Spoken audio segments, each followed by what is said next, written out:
राज सिंधु और दैत्य गुरु शुक्राचार्य की। मेरी वरदानी और अमर शक्ति के साए में आगे बढ़ो दैत्य वीरों। दुष्ट देवताओं को दंडित करके स्वर्ग पर अपना अधिकार कर लो। स्वर्ग लोक तुम्हारी प्रतीक्षा कर रहा है दैत्य वीरों, आगे बढ़ो।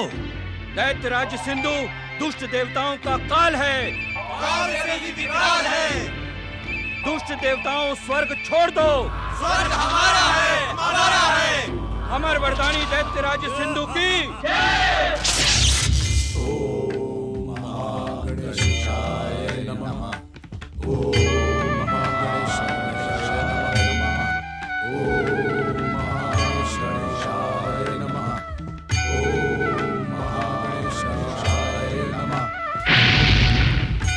वरदानी वीर दैत्य राज सिंधु की। उग्रा पुत्र दैत्य राज सिंधु की। वरदानी वीर दैत्य राज सिंधु की। अब श्री महागणेश की आराधना का समय नहीं है देवताओं। यदि श्री महागणेश को हम पर कृपा करनी होती तो ये दुष्ट सिंधु जीवित ही न होता। श्री महागणेश की आराधना का त्याग करो और इस दुष्ट को अपनी दिव्य शक्तियों से दंडित करो देवताओं। देवराज, सिंधु को आगे बढ़ने से रोकना असंभव है। अमृतपान के कारण वो अमर हो गया है। हमारे दिव्य प्रहार उसके अमृतपान और सूर्य के वरदान को मिथ्या सिद्ध कर देंगे।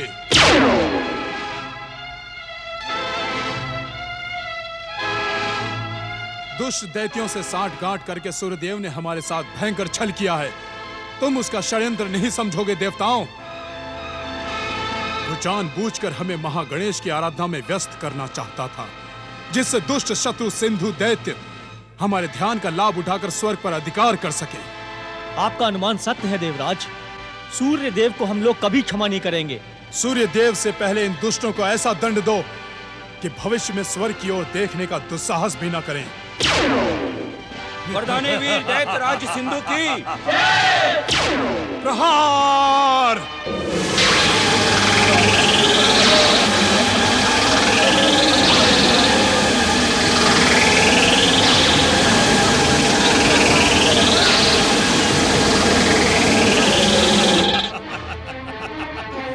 क्या तुम्हें अपना जीवन प्रिय नहीं है दुष्टों? वरदानी अमर दैत्य वीर सिंधु के मार्ग में बाधा देकर तुमने अपनी दुर्दशा को आमंत्रित किया है। क्या तुम ये नहीं जानते कि सिंधु की पलक झपकने से इस संसार में प्रलय आ जाएगी और सिंधु के प्रहार करने से ये सारा संसार रेत के महल की भांति ढह जाएगा। बढ़ चढ़कर अपनी प्रशंसा ना कर दुष्ट। यदि प्रलय हुआ तो तुम भी समाप्त हो जाओगे। शक्ति है तो हमारे प्रहार का सामना कर। पवन देव प्रहार।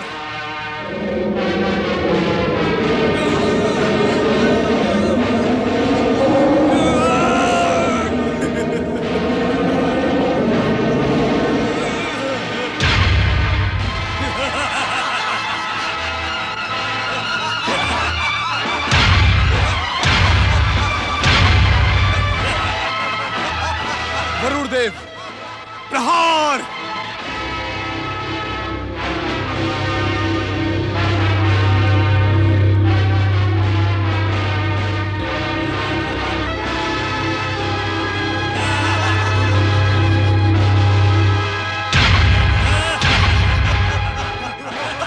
अग्निदेव प्रहार।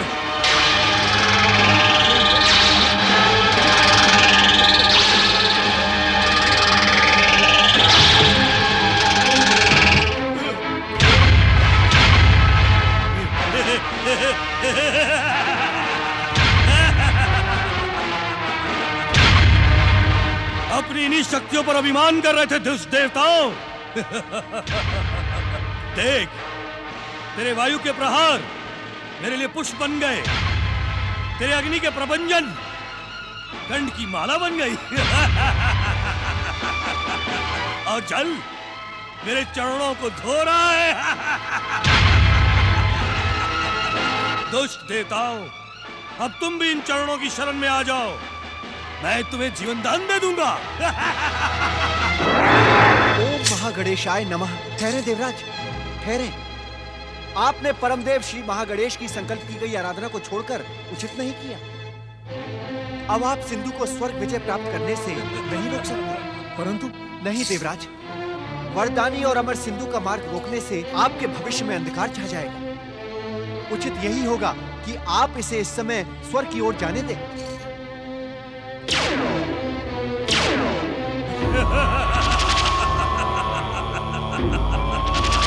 कायर देवता, तेरी छाया से ही घबरा कर अदृश्य हो गए। अब स्वर्ग हमारा है। स्वर्ग पर अधिकार करो दैत्यों। अमर वरदानी दैत्य राज सिंधु की, दैत्य राज सिंधु और दैत्य जाति की। ये विश्व को वरदान देने वाले परमदेव, अज्ञानी देवताओं के अपराध क्षमा करें प्रभु, क्षमा करें। इस संसार में धर्म का शासन स्थापित करें प्रभु। ओम महागणेशाय नमः। ओम महागणेशाय नमः। ओम महागणेशाय नमः। ओम महागणेशाय नमः। ओम महागणेशाय नमः। ओम महागणेशाय नमः।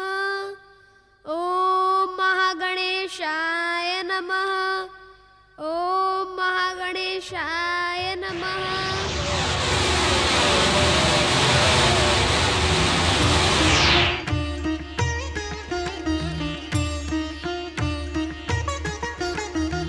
मयूरेश्वर, तुम अदृश्य क्यों हो? प्रकट क्यों नहीं होते? क्या तुम मेरे साथ आंख मिचौली का खेल खेलना चाहते हो? आज तो आंख मिचौली का खेल मेरे साथ ही हो गया गौरी पुत्र। तुम्हारे साथ अर्थात सिंधु दैत्य की वरदानी शक्ति और अमृत पान से भयभीत देवता सूर्य देव के परामर्श पर परमदेव श्री महागणेश को पुकार रहे थे। देवताओं की पुकार सुनकर जब मैं वहां प्रकट हुआ, तब उन्होंने परमदेव श्री महागणेश की आराधना अधूरी छोड़ दी। इसीलिए मुझे वहां से अदृश्य होना पड़ा और उसी अदृश्य रूप में मैं यहाँ चला आया। मयूरेश्वर, परमदेव श्री महागणेश की इच्छा से सिंधु का वध तुम्हारे हाथों ही होना निश्चित है। फिर तुमने उससे स्वर्ग का अधिकारी ही क्यों बनने दिया? तुम तो जानते हो गौरी पुत्र, वरदानी को उसके वरदान का पूरा फल मिलना ही चाहिए। जब सिंधु के वरदानों का पुण्य नष्ट हो जाए, तब उसके पापों का घड़ा भर जाएगा। तब उसका वध करने में मैं एक क्षण का भी विलंब नहीं करूंगा। विलंब तो हो गया। मैं कब से तुम्हारी प्रतीक्षा कर रहा था। अब हमें परमदेव श्री महागणेश के महोत्कट अवतार की माता देवी अदिति के पास पहुंचकर उनके दुखों का अंत करना होगा।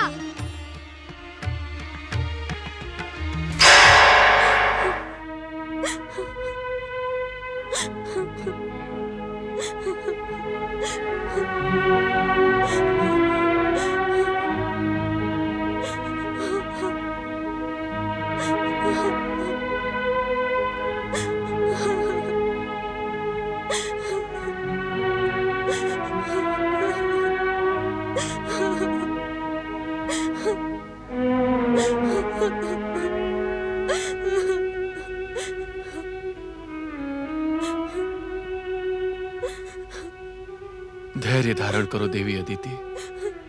पुत्र महोत्कट के वियोग में तुम्हें इस प्रकार आंसू बहाना शोभा नहीं देता। महोत्कट के बिना मैं अपने जीवन की कल्पना भी नहीं कर सकती ऋषिवर। महोत्कट को पाने के लिए मैं अपने सर्वस्व का बलिदान कर दूंगी। महोत्कट को आना ही होगा। परमदेव श्री महागणेश माँ की ममता को अनदेखा नहीं कर सकते। उन्हें हम पर कृपा करनी ही होगी। महोत्कट को लौटकर आना ही होगा। देवी अदिति, मैं तुम्हारे मन की वेदना को समझता हूँ। बालक के लिए माता और माता के लिए बालक सब कुछ होता है, परंतु महोत्कट के मोह बंधन में जकड़कर तुम नियति को चुनौती दे रही हो देवी। ये मेरी चुनौती नहीं ऋषिवर, अभी तो अपनी भक्ति के प्रति दृढ़ विश्वास है। ये ज्ञान मैंने आपसे ही प्राप्त किया है कि भगवान भी भक्त की इच्छा का सम्मान करते हैं। भगवान तो भक्त वत्सल होते ही हैं देवी। अपने भक्तों की इच्छा पूर्ति के लिए वे कुछ भी करने के लिए तत्पर हो जाते हैं। तो क्या परमदेव श्री महागणेश अपनी भक्ति अदिति के कारण नियति को बदलकर महत्कट को भेज देंगे? तुम उनकी सच्ची आराधिका हो। तुम्हारे हृदय के दुख को वे कभी स्वीकार नहीं करेंगे। तो आए ऋषिवर, हम दोनों मिलकर नियति को बदलने और महत्कट को भेजने के लिए परमदेव से प्रार्थना करें। ऋषिवर, क्या आपको महत्कट का लौटना प्रिय नहीं? नहीं देवी अदिति, ये आप क्या कह रही हैं? महत्कट मुझे अपने प्राणों से भी अधिक प्रिय हैं। उनको पाने के लिए मैं अपनी भक्ति को भी दांव पर लगा सकता हूं। परंतु देवी अदिति। परंतु क्या ऋषिवर? देवी अदिति, विधाता की नियति और विधि के विधान में हस्तक्षेप करना उचित नहीं होता। परम देव हमारी इच्छा का सम्मान करने के लिए महत्कट को अवश्य लौटा देंगे, किंतु इससे सृष्टि की व्यवस्था में बाधा पड़ेगी देवी। मैं कुछ समझी नहीं ऋषिवर। देव माता अदिति, संसार में जिन बाधाओं का अंत करने के लिए विघ्नहर्ता महत्कट ने अवतार धारण किया था, वो देवांतक और नरांतक के वध के बाद पूर्ण हुआ। महागणेश की इच्छा अनुसार महत्कट अवतार का कार्य पूर्ण हुआ है। अब यदि हमारी प्रार्थना से महत्कट लौटेंगे तो संसार की परिस्थितियों में परिवर्तन लाना पड़ेगा, नई परिस्थितियां उत्पन्न करनी पड़ेंगी। तो क्या हम? हाँ देवी अदिति, अब हमें अपना शेष जीवन महत्कट की मधुर स्मृति में ही व्यतीत करना पड़ेगा। अब हमें अपना शेष जीवन महत्कट की मधुर स्मृति में ही व्यतीत करना पड़ेगा। सोचिए न देवी अदिति, कई जीवात्माएं जिन्हें अनेक जन्मों के पुण्य फल से भी भगवान के दर्शन नहीं होते, पर हमारा महत्कट तो पुत्र के रूप में आया है। देवी अदिति, ये जीवात्माएं भगवान के दर्शन पाने के लिए अनेकों जीवन बिता देती हैं, तो क्या हम महत्कट की मधुर स्मृतियों के साथ अपना शेष जीवन भी नहीं बिता सकते देवी? स्मरण करें ऋषिवर, महत्कट ने हमें वचन दिया था हमारी मातृ कामना को पूर्ण करने का कार्य उनके जाने के पश्चात गौरी पुत्र श्री गणेश करेंगे। देवी अदिति, इस संसार में सूर्य का प्रकाश लुप्त हो सकता है, चंद्रमा की गति बदल सकती है, समुद्र का पानी सूख सकता है, परंतु महत्कट का वचन कभी मिथ्या नहीं हो सकता। तुम्हारी मातृ कामना पूर्ण करने के लिए गौरी पुत्र अवश्य आएंगे। माता अदिति, पिता के समान ऋषिवर कश्यप का कथन सत्य है। परम देव श्री महागणेश का हर अवतार आपके लिए पुत्र के समान है। माता, श्री महागणेश की इच्छा से महत्कट अवतार का कार्य पूरा हुआ।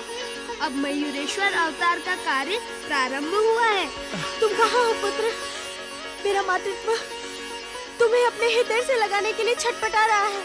शीघ्र मेरे पास आ जाओ पुत्र, शीघ्र मेरे पास आ जाओ। तुम कहाँ हो पुत्र? माता की आज्ञा का पालन करना पुत्र का कर्तव्य होता है। आपने आज्ञा दी और हम दोनों आपके निकट प्रकट हो रहे हैं।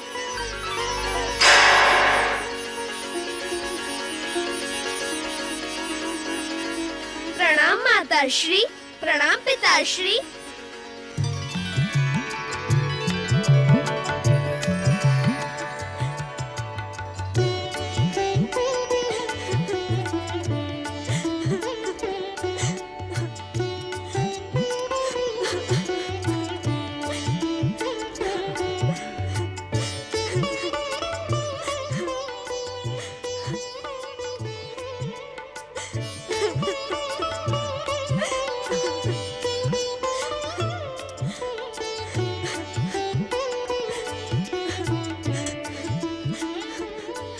वैसा ही स्नेह प्रदान करेंगी जैसा मोहतकट को करती थी। मुझे विश्वास है माता कि आप हम में और मोहतकट में भेद नहीं करेंगी। भेद का तो प्रश्न ही नहीं उठता पुत्रों। अब तो मेरे लिए परमदेव का हर अवतार मोहतकट के समान ही प्रिय है। तुम दोनों ने इस समय मेरे मातृत्व को सुख देकर धन्य कर दिया पुत्रों, धन्य कर दिया। धन्य है परमदेव श्री महागणेश, आप धन्य हैं। आप अपने भक्तों की इच्छा का सम्मान करने के लिए एक पल का भी विलंब नहीं करते। आप धन्य हैं परमदेव महागणेश, आपकी जय हो परमदेव श्री महागणेश की जय हो। माता, मोहतकट ने तो अपने वचन की रक्षा कर ली, परंतु अब आपको भी हमें एक वचन देना होगा। कैसा वचन पुत्र? पुत्र के वियोग में माता आंसू बहाए। क्या यह पुत्र के लिए लज्जा का विषय नहीं है माता? आप हमें वचन दे कि अब आप अपने यह बहुमूल्य आंसू नहीं बहाएंगी।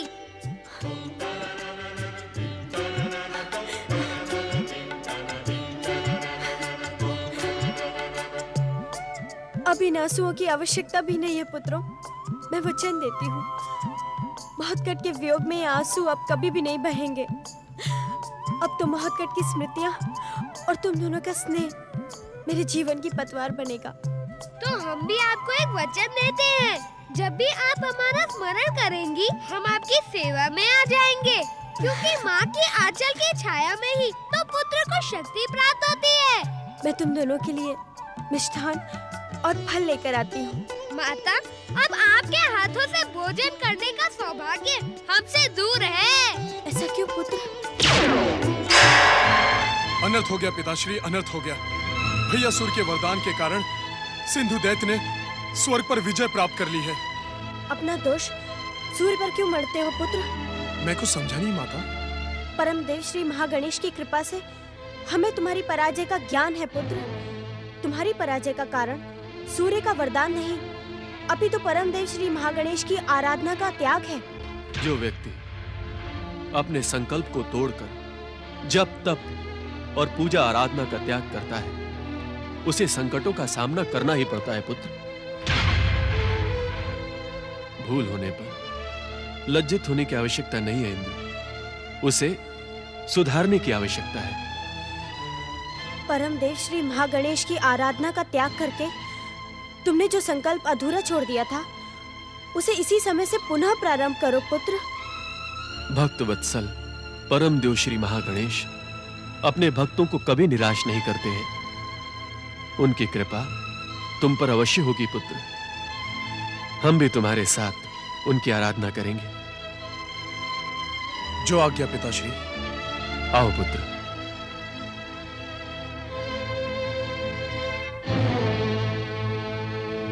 ओम महागणेशाय नमः। ओम परमदेवाय नमः। ओम विश्ववरदाय नमः। उस दुष्ट अदिति के कारण मेरे पति ऋषि कश्यप ही नहीं, संसार की सभी शक्तियां मेरे विरुद्ध हो गई हैं। देवांतक और नरांतक का वध इस बात का प्रमाण है, परंतु मैं किसी भी मूल्य पर अपनी सौत दुष्ट अदिति को क्षमा नहीं करूंगी। प्रतिशोध की ज्वाला में धधकता मेरा क्रोध उस दुष्ट अदिति को भस्म कर डालेगा। ओम नमः शिवाय। शुक्राचार्य, तुम? अब उस पुरानी कथा को दोहराने का कोई लाभ नहीं होगा दैत्य माता। जो हो चुका उसे भूल जाएं और भविष्य की ओर देखें। भविष्य? तुम्हारे जैसे दैत्य शत्रु गुरु के रहते दैत्य जाति का भविष्य कभी उज्जवल नहीं हो सकता। जब तक तुम कैलाशपति शिव के साथ सांठगांठ करके वीर और वरदानी दैत्यों के अंत के सूत्रधार बनते रहोगे, तब तक दैत्य जाति का भविष्य अंधकार में ही डूबा रहेगा। दैत्य माता, भगवान शिव हम दैत्यों के आराध्य हैं। हाँ? उन्हीं की कृपा से दैत्य जाति का विजय ध्वज संसार में फहराता है। हाँ? दैत्यों के आराध्य शिव का वरदान प्राप्त देवांतक और नरांतक की मृत्यु कौन से विजय ध्वज का प्रमाण है? हाँ? सच तो ये है कि यदि शिव के स्थान पर उन दोनों अभागे देवांतक और नरांतक ने परमपिता ब्रह्मा जी की आराधना की होती तो उन्हें अमरता का वरदान अवश्य प्राप्त होता। वरदान तो उन्हें भी प्राप्त हुआ था दैत्य माता, भगवान शिव से, किंतु आपके भड़काने के कारण वो दोनों ऐसी भयानक भूल कर बैठे जिसका मूल्य उन्हें अपने प्राण देकर चुकाना पड़ा। अपनी मूर्खता का प्रमाण ना दो शुक्राचार्य। तुम्हारे शिव ने वरदान देते समय ही निश्चित कर लिया था कि उनके पुत्र गणेश के हाथों देवांतक और नरांतक का अंत होगा। अन्यथा वो छोटा सा बालक दो महान शक्तिशाली वरदानी और वीर दैत्यों का अंत कर सकता था क्या? प्रतिशोध और प्रतिरोध की ज्वाला ने आपकी सोचने समझने की शक्ति को बंधक बना लिया है दैत्य माता। आप जिसे छोटा बालक समझने की भूल कर रही हैं, वो कोई और नहीं, परम देव श्री मां गणेश का अवतार है। मुझे दैत्य शत्रु की प्रशंसा प्रिय नहीं है शुक्राचार्य। महागणेश, गणेश, शिव और विष्णु सभी तुम्हारे ही समान दैत्य शत्रु हैं। तुम्हारा भला इसी में है कि तुम जैसे जहां से आए हो वहीं लौट जाओ। आप बार बार मेरा अपमान कर रही हैं दैत्य माता, और मैं आपको बार बार क्षमा कर देता हूं, केवल इसलिए कि आप दैत्य माता हैं। अन्यथा अन्यथा क्या कर लोगे तुम? अन्यथा हम तुम्हें भयानक शाप देकर इसी समय दंडित कर सकते हैं। तुम मुझे शाप दोगे? तुम्हारी बात सुनकर तो अट्ठास करने का मन करता है शुक्राचार्य। सूप बोले तो बोले, छल्ली बोले, जिसमें 72 छेद। हाँ? शुक्राचार्य शाप देगा दैत्य माता दिति को? दैत्य माता, अपने क्रोध को अंकुश में रखे। ये समय आपस में शाप अभिशाप देकर व्यर्थ करने का नहीं है। उग्र पुत्र सिंधु दैत्य ने स्वर्ग पर अधिकार कर लिया है। तुमने मेरी सौद अदिति के पुत्र सूर्य से सिंधु दैत्य को वरदान दिलवाकर एक बार फिर प्रमाणित कर दिया है कि तुम दैत्य शत्रु की भूमिका निभाते हो। दैत्य जाति के उत्थान के लिए यदि दुष्ट देवताओं की एकता में फूट पड़ती है तो ये हमारे लिए शुभ संकेत है दैत्य माता। सिंधु को वरदान देने के कारण आज सूर्यदेव दुष्ट देवताओं के क्रोध का शिकार हो रहे हैं। राजनीति के दांवपेच और कूटनीति की चालें चलने में तुम चतुर हो शुक्राचार्य, परंतु मैं शक्ति पर विश्वास करती हूँ।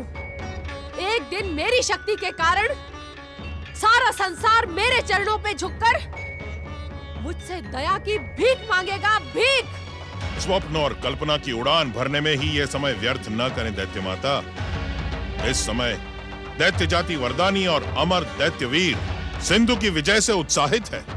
मरेगा वो भी तुम्हारे षड्यंत्र और सांठ-गांठ का निवाला बन जाएगा। तुमने उसके विरुद्ध अपना खेल प्रारंभ कर दिया होगा शुक्राचार्य। कब मर रहा है सिंधु दैत्य? आप भूल कर रही हैं दैत्य माता। सिंधु का जन्म तो त्रिलोक्य का राज्य संभालने के लिए हुआ है, मृत्यु का निवाला बनने के लिए नहीं। अर्थात सिंधु को मृत्यु के द्वार तक पहुंचाना असंभव है दैत्य माता। भगवान सूर्य द्वारा वरदान में दिए गए अमर कुंभ से अमृत पीकर वो अमर हो चला है। अब कोई दानव, मानव या देवता उसका वध नहीं कर सकते, उसे स्वर्ग सिंहासन से हटा नहीं सकते। दैत्य माता दिति के पुत्र पौत्रों से स्वर्ग अधिकार छीनकर तुमने उग्रा पुत्र सिंधु को सदा सदा के लिए स्वर्ग सिंहासन पर बिठा दिया है। यदि मुझ में ब्रह्मा जी की वरदानी शक्ति होती तो मैं तुम्हें इसी समय अपने क्रोध से भस्म कर देती। दैत्य माता, आपसे घोर अपमान के भयानक प्रहार झेलने पर भी ये दैत्य गुरु शुक्राचार्य सदा दैत्य जाति का भला ही चाहेगा। सिंधु के स्वर्ग सम्राट हो जाने के बाद अब आपके पास 2 मार्ग खुले हैं। या तो आप तारक पुत्रों के त्रिपुरों में रहने चली जाएं, या अपने महान पति कश्यप के पास अदिति आश्रम में रहने चली जाएं। शुक्राचार्य! दैत्य माता, अपने क्रोध को त्याग कर यदि आप मेरा परामर्श स्वीकार करेंगी तो आपका कल्याण होगा। ओम नमः शिवाय। अपनी जिस शिव भक्ति के नाम पर तुम दैत्य जाति के विरुद्ध षड्यंत्र करते हो शुक्राचार्य, उसका मूल्य तुम्हें एक ना एक दिन चुकाना ही पड़ेगा। उस दिन तुम्हारी रक्षा शिव भी नहीं कर पाएंगे, नहीं कर पाएंगे। गजानन, गणपति, कहाँ हो तुम? गजानन, गजानन,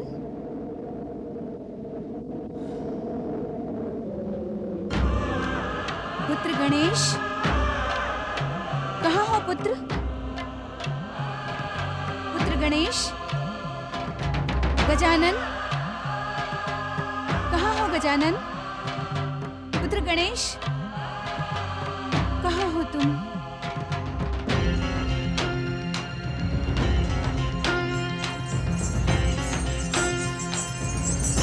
माता, हमने कैलाश का कोना कोना छान मारा, किंतु हमें श्री गणेश कहीं नहीं मिले। माता, हमने आसपास के वन प्रदेशों में भी श्री गणेश को ढूंढा, किंतु उनका कोई पता नहीं चला। माता, स्वामी, आंखें खोले स्वामी, अपने ध्यान को विराम दे। न जाने गजानन कहाँ चले गए। आंखें खोले स्वामी, आंखें खोले स्वामी, आंखें खोले, अपने ध्यान को विराम दे। न जाने गजानन कहाँ चले गए। माता, आपके आंसू हमसे नहीं देखे जाते। आप तो शक्ति स्वरूप हैं। अपनी दिव्य दृष्टि से आप ये देखें कि श्री गणेश कहाँ हैं और वे क्या लीला कर रहे हैं।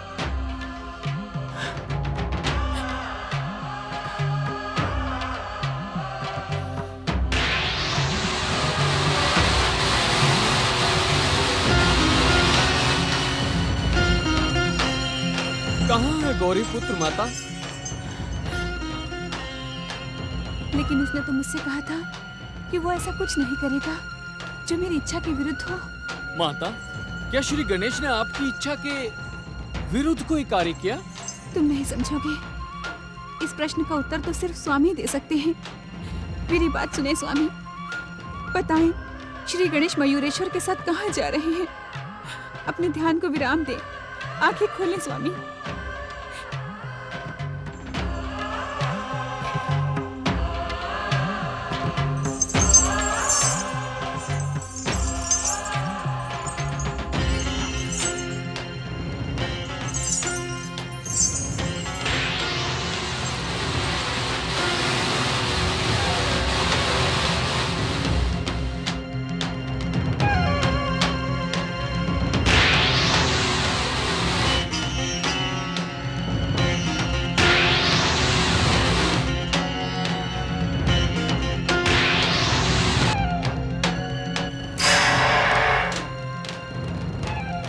अचानक कहाँ अदृश्य हो गए गौरी पुत्र? हमसे बहुत बड़ी भूल हो गई मयूरेश्वर।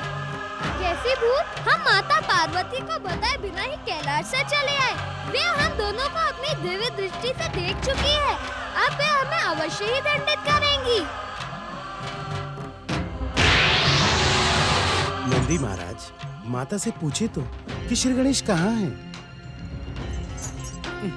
तुम मुझे माता के क्रोध से दंडित करवाने की योजना मत बनाओ भिंगी। आप बात बात पर क्रोधित क्यों हो रहे हैं नंदी महाराज? क्रोधित होने का कारण तुम जानते हो। तुम्हारी मूर्खता के कारण मुझे बार बार माता का क्रोध सहना पड़ता है।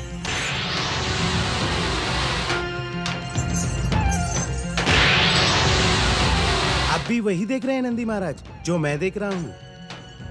देख तो मैं भी रहा हूँ। माता प्रसन्न हो गई।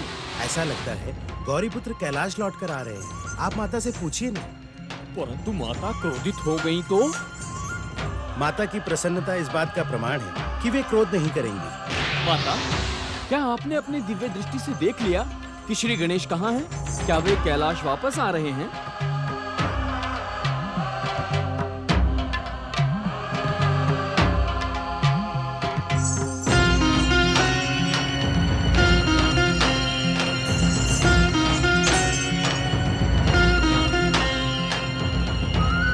आश्चर्य है नंदी महाराज, आपके पूछने पर भी माता ने कोई उत्तर नहीं दिया, बस मुस्कुरा कर रह गई। इसका क्या रहस्य है? भृंगी, तुम मुझसे ऐसे प्रश्न मत पूछा करो जिनका उत्तर मेरे पास ना हो। मयूरेश्वर, शक्ति स्वरूपा माता पार्वती ने हमें देखा और मुस्कुराकर रह गई। अब तुम ही बताओ, कैलाश पहुंचकर वे हमारे साथ क्या करेंगी? गौरीपुत्र, माता हमारे साथ क्या करेंगी, इसका अनुमान मैं लगा सकता हूँ। अर्थात मैं एक बार माता के क्रोध से दंडित हो चुका हूँ। माता ने मुझे श्रृंखला से बांधकर अपना क्रोध निकाला था, तभी तुम्हें कैलाश से अदृश्य होना पड़ा था। प्रणाम मयूरेश्वर।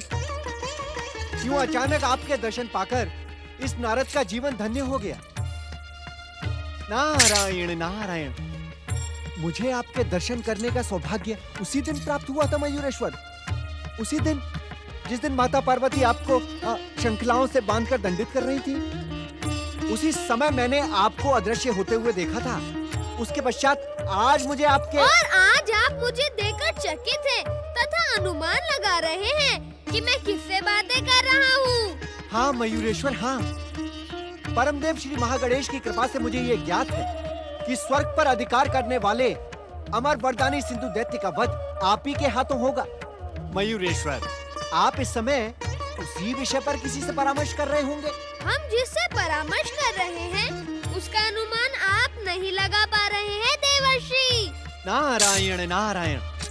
मयूरेश्वर, अदृश्य व्यक्ति का अनुमान बिना आपकी कृपा के कैसे लगाया जा सकता है?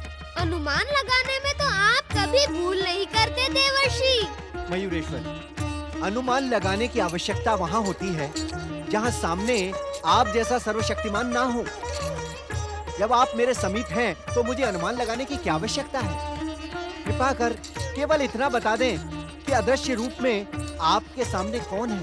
आश्चर्य है देवर्षि, आपने अपनी चर्चा में गौरी पुत्र श्री गणेश का नाम ही नहीं लिया और न ही ये जानने का कष्ट किया कि गौरी पुत्र कैलाश पे है भी अथवा नहीं। तो माता पार्वती से भय ना करो मयूरेश्वर। कैलाश पहुँचते ही तुम्हें माता पार्वती का स्नेह अवश्य प्राप्त होगा। अर्थात तुम इस समय कैलाश जाने के इच्छुक नहीं हो गौरी पुत्र। प्रश्न इच्छा का नहीं, कर्तव्यों का है। मेरे कर्तव्य मुझे कैलाश जाने की अनुमति नहीं दे रहे हैं, परंतु तुम कैलाश जाकर माता पार्वती से कहना कि मेरे लिए चिंतित ना हो, मैं शीघ्र ही कैलाश पहुंचूंगा। जैसे तुम्हारी इच्छा गौरी पुत्र।